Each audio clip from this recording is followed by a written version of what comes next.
Bienvenidos hermanos y hermanas. Como siempre digo, la Biblia es el libro más vendido de la historia y el que tiene los relatos más interesantes jamás escritos. Aunque no seas un creyente, es innegable el impacto que ha logrado en la humanidad desde que se ha publicado este mítico libro, el cual contiene historias increíbles, enseñanzas muy valiosas y sobre todo, muchísimos misterios que se derivan de él. Espero que te guste el siguiente iceberg, el iceberg de la Biblia 6. Te invito a que le des like al video, te suscribas si aún no lo estás y actives la campanita para que te notifique cuando suba nuevos videos y que compartas este con tus seres queridos. Sin nada más que agregar, comenzamos con el nivel 1. Nivel 1. Piedra moabita. La piedra moabita, o estela de Mesa, es una inscripción de basalto del siglo IX a.C., descubierta en 1868 en Jordania. Fue erigida por el rey Mesa de Moab para celebrar su victoria sobre Israel, detallada en la Biblia, Segunda de Reyes capítulo 3. Menciona a Yahvé y ofrece un raro testimonio extrabíblico de las interacciones entre Israel y sus vecinos. Este artefacto confirma la existencia de los moabitas como una civilización distinta y refleja los conflictos regionales de la época. También proporciona valiosa información lingüística y cultural del antiguo Oriente Próximo. Aunque parcialmente destruida, sigue siendo crucial para estudios bíblicos y arqueológicos, validando ciertos aspectos históricos de las narrativas bíblicas desde una perspectiva independiente.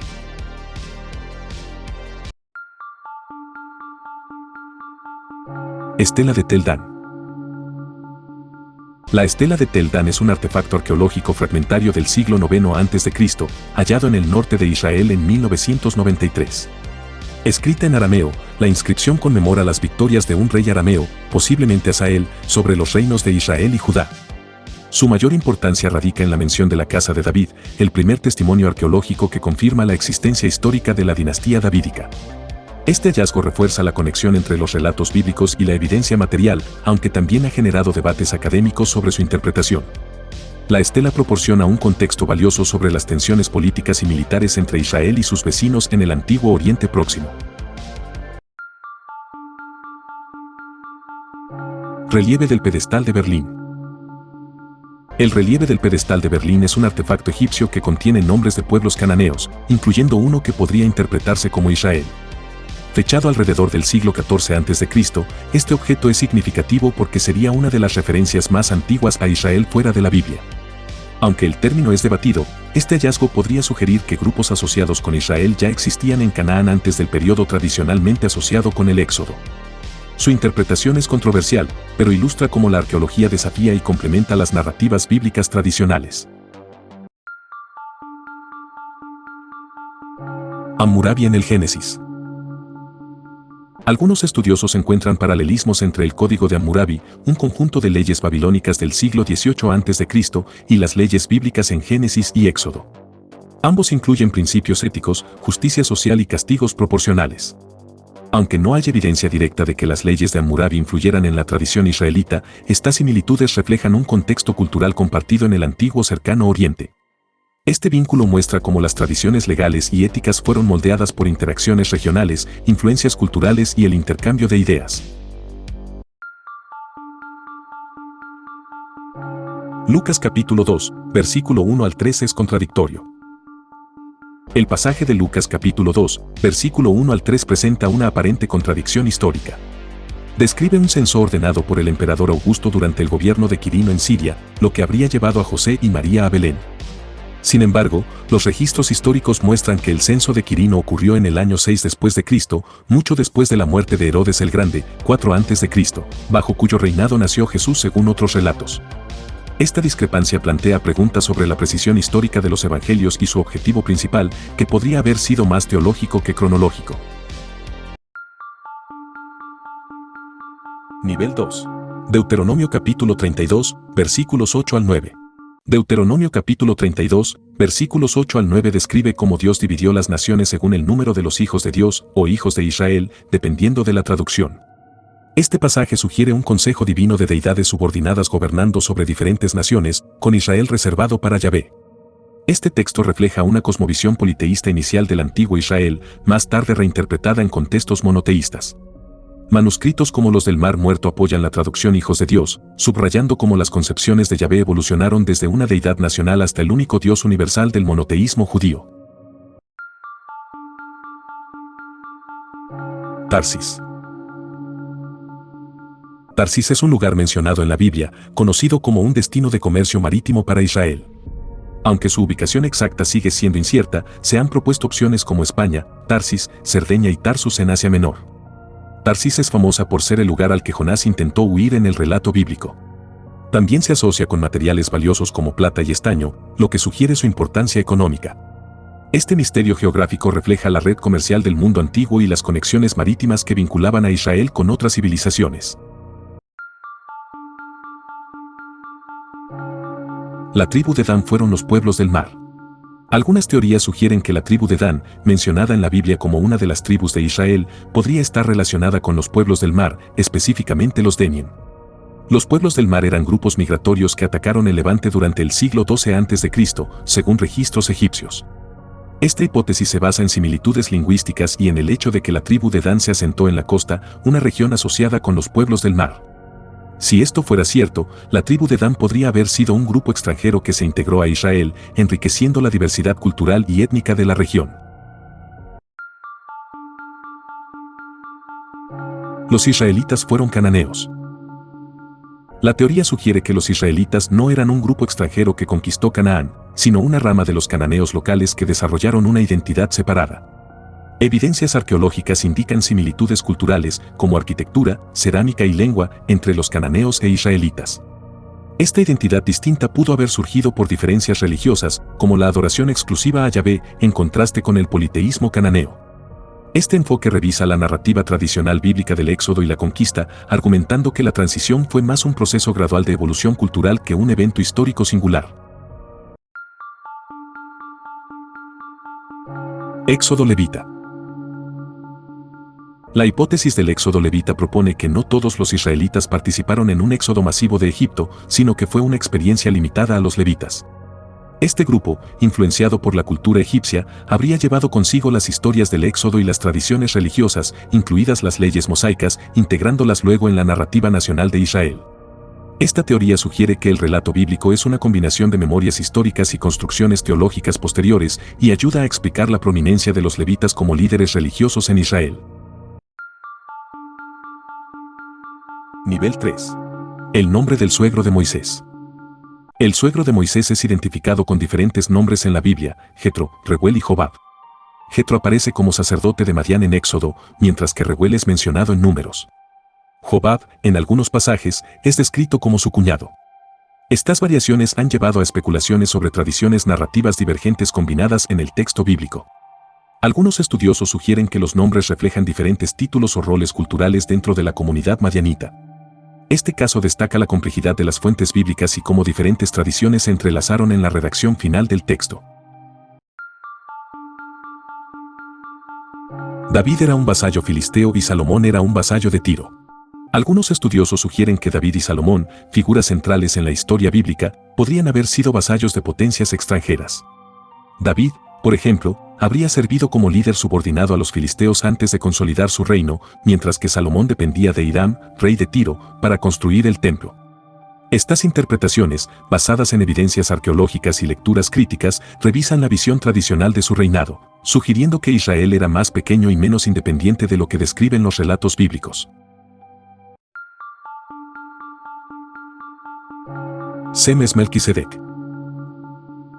Algunas interpretaciones judías y cristianas sugieren que Melquisedec, el misterioso sacerdote rey de Salem mencionado en Génesis, podría ser identificado con Sem, hijo de Noé. Este punto de vista se basa en cálculos genealógicos que sugieren que Sem aún estaría vivo durante el tiempo de Abraham. Como figura sin linaje registrado y vinculada al sacerdocio eterno, Melquisedec es un símbolo importante en las tradiciones religiosas. Asociarlo con Sem refuerza la idea de una continuidad de linaje justo y divino desde los primeros patriarcas hasta el pacto abrahámico. El Nuevo Testamento cita a Enoc. El Nuevo Testamento, específicamente en Judas capítulo 1, versículo 14 al 15, cita el libro de Enoc, un texto apócrifo judío que describe visiones proféticas y la caída de los ángeles rebeldes. Aunque no forma parte del canon bíblico judío o cristiano, esta cita muestra que los primeros cristianos consideraban a Enoc una fuente autorizada de revelación. Esto ilustra cómo diversas tradiciones y textos influyeron en el desarrollo del cristianismo primitivo, reflejando la riqueza y diversidad de pensamiento en el contexto religioso del Segundo Templo.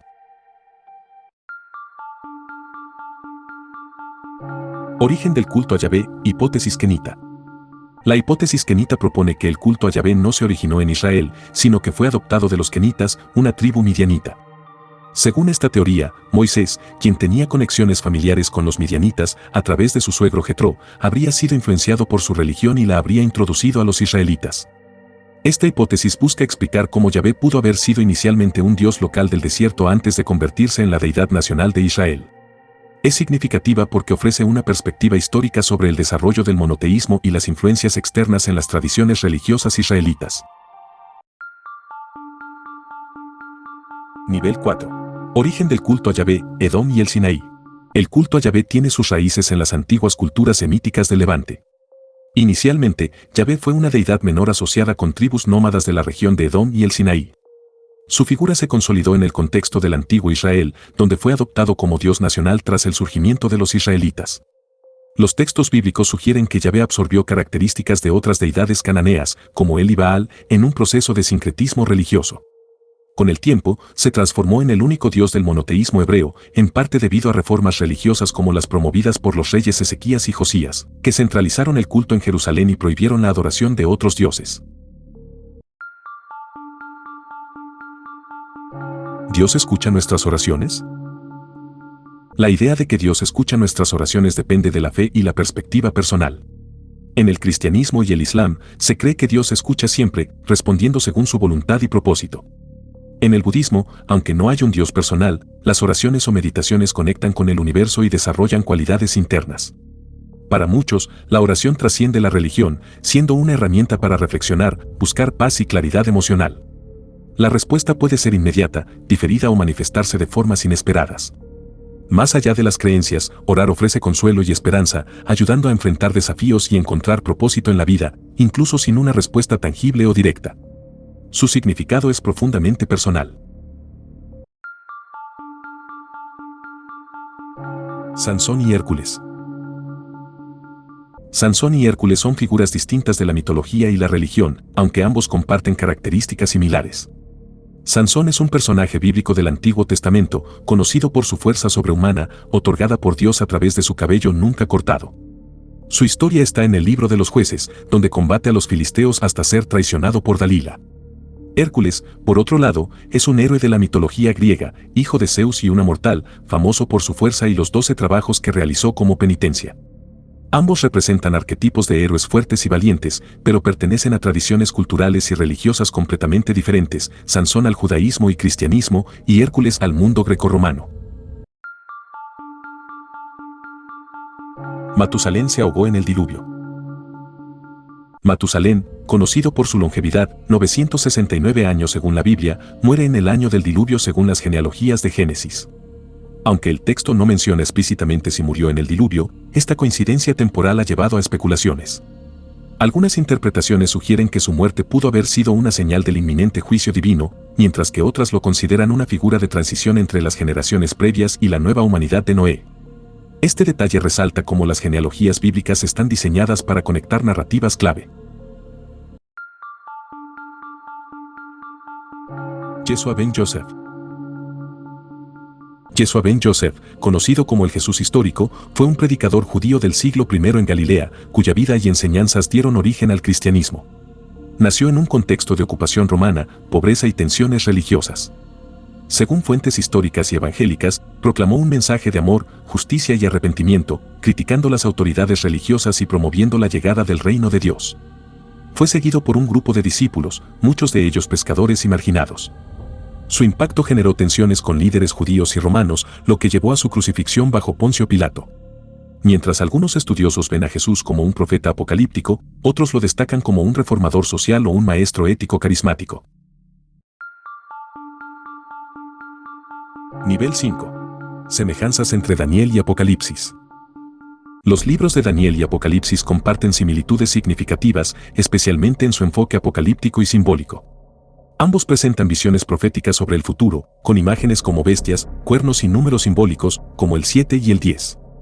También comparten el tema de la lucha entre el bien y el mal, la soberanía de Dios y la esperanza en la victoria final divina. Daniel describe reinos sucesivos que culminan en el reino eterno de Dios, mientras que Apocalipsis detalla la consumación de este reino. Además, ambos contienen mensajes de aliento para los fieles perseguidos, asegurando la justicia divina.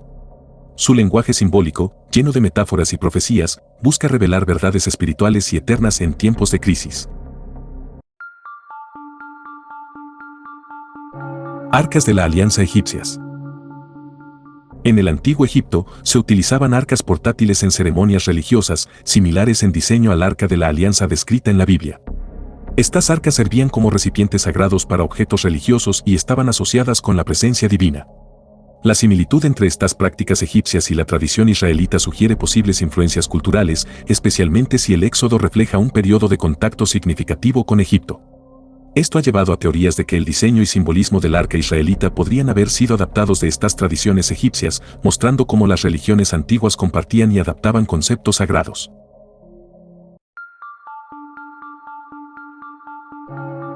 Aarón cromosómico Y. El concepto de un Aarón cromosómico Y se refiere al linaje sacerdotal de los Kohanim, sacerdotes judíos, que según la tradición, descienden directamente de Aarón, el hermano de Moisés. Estudios genéticos recientes han identificado un marcador genético específico en el cromosoma Y, presente en una alta proporción de Kohanim modernos, lo que respalda la continuidad de este linaje. Aunque el hallazgo no confirma directamente la figura histórica de Aarón, sí sugiere que los sacerdotes judíos tienen un origen común antiguo, lo que alinea con las narrativas bíblicas sobre la herencia sacerdotal.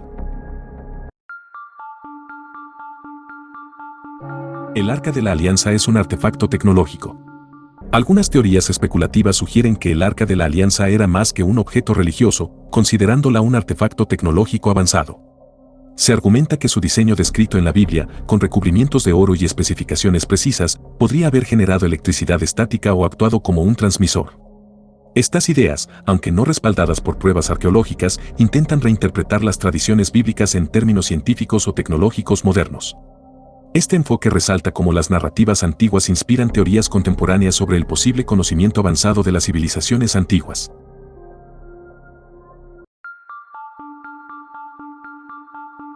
Samir. Samir, conocido como el gusano de Salomón, es una criatura mística mencionada en textos judíos antiguos, como el Talmud y el Midrash. Según la leyenda, fue creado en el sexto día de la creación y otorgado al rey Salomón por Dios para construir el templo de Jerusalén sin el uso de herramientas metálicas consideradas impuras. Este gusano poseía la habilidad de cortar piedra, hierro y diamante con su mirada o secreciones, permitiendo esculpir materiales de forma milagrosa. Se decía que era extremadamente pequeño y poderoso, y que su custodia era estricta, confiada a un espíritu o un ave mítica. La historia de Samir simboliza la intervención divina y la pureza en obras sagradas.